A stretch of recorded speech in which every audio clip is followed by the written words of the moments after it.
Thank you for everyone who came out today. My mom made an impression. If you were fortunate enough to cross paths with Norma, you knew it. She had an enthusiasm for life, a love of travel, a love for entertaining, and most of all, a love for her friends and family. My mom was an only child, and as such, sometimes she didn't understand how other people felt, nor did she care. But that was part of what made her Norma. I can still hear my father's words, "Oh, Normie," but also that made her the person we loved. She had a passion and a fight in everything that she did. As I did for my father, I'm going to read some excerpts from my mother's college freshman year autobiography. For I think the words coming from an 18-year-old with so much life in front of her can tell her story better than I can. School gave me companionship that I often lacked. Many people have told me that I am fortunate to be an only child, but they fail to realize that it is easy for an only child to become lonely. I remember that often I would ask my parents if they would please buy me a little brother or sister to play with. As time progressed and it became apparent that my request would not be granted, I decided that I would have to take drastic steps. If my parents wouldn't comply, there was only one place to go. I would have to ask Santa Claus. But also, that proved to be disappointment. I was, however, soon to be cured of this idea. Unknown to me, our family doctor had advised that my tonsils be removed. This being the case, it was necessary for me to go to the hospital. My parents, thinking that the thought of the hospital would frighten me, told me that if I went, the doctors and nurses might give me a little brother or sister. Having complete faith in their words, I excitedly awaited the eventful day. It must have been quite amusing for the doctors and nurses as they put me under ether to hear me shout, "I don't want a baby, I want to go home." After this experience, I decided that a brother or sister just wasn't worth the effort. Besides, I had endured everything they had put me through, and I still had to go home without a brother or sister. What Mom lacked for in siblings, she made up for in friends. She took great pride in the close, loyal friends that she maintained over a lifetime. If you were in her circle, there was no question she would do anything for you. She took care of friends and relatives that were ill. She was there with a meal or sewing services if someone needed help. If I was sick at college, she would have my father drive 3 hours round trip just to sit by my side for an hour. Mom loved to entertain friends. For many of you in this room, you know that that is an understatement. She loved to throw parties with pretty tables and fancy food. It was a time when people got dressed up for Saturday night, put on the jewelry that brought them such pride, and the wine flowed. My mother's house was always open to everyone. From my dad's co-workers and schoolmates, gourmet-themed dinner parties. Even my school friends always seemed to be hanging around at dinner time because their moms did not cook. Norma loved to travel. As she wrote in 1952,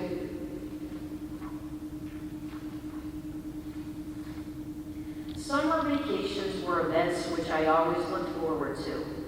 With the exception of the war years when gas was rationed, my parents and I took 2-week trips to places we thought we would enjoy the most. When I was a child, we usually went to the beach. I had many unforgettable experiences there, but one which I will always remember occurred annually with a midget who sold peanuts on the boardwalk. He was the first midget I had ever seen, and the fact that a grown man could be so small never ceased to amaze me. The first person I would look for as soon as we reached the boardwalk every year was my little midget. The first time I saw him, I curiously approached him like a child and blurted out, "Why, you're just as small as I am." This must have amused him because he brought out a stick and proceeded to measure each other to see which of us was taller. Every year after that, he would welcome me with a smile, take out the stick, and measure how much I had grown within the past year.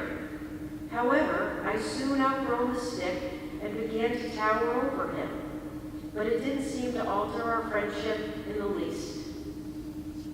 Although this story might strike you as odd in today's political environment, it reflects the innocent way that my mom saw the world.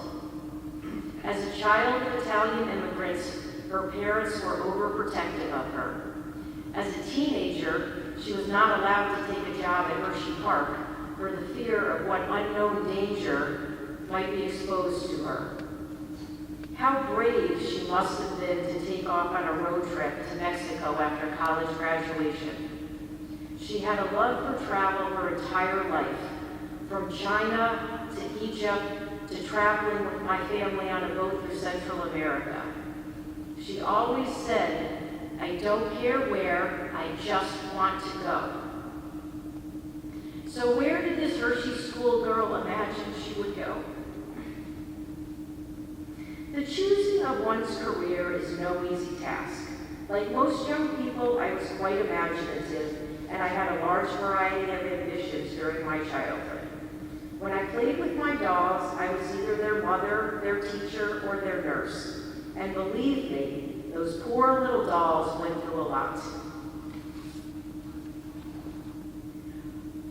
Whenever something went wrong, I would take it out on my dolls.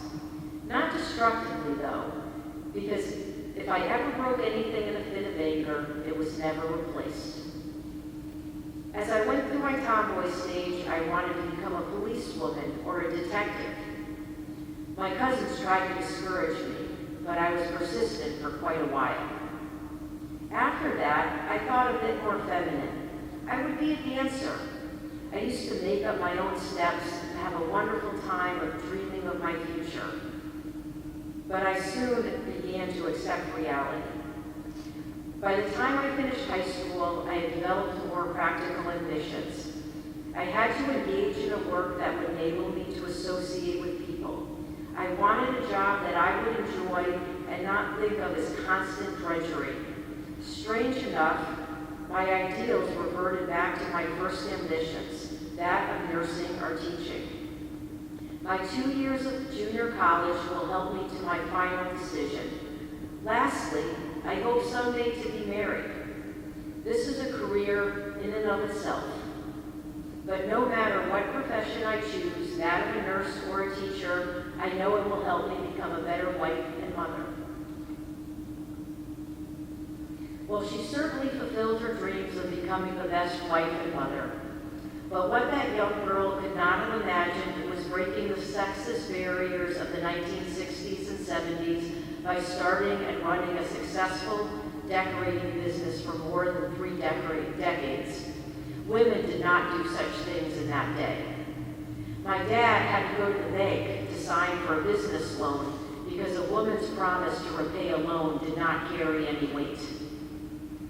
My mom taught me that I could do anything I wanted without question.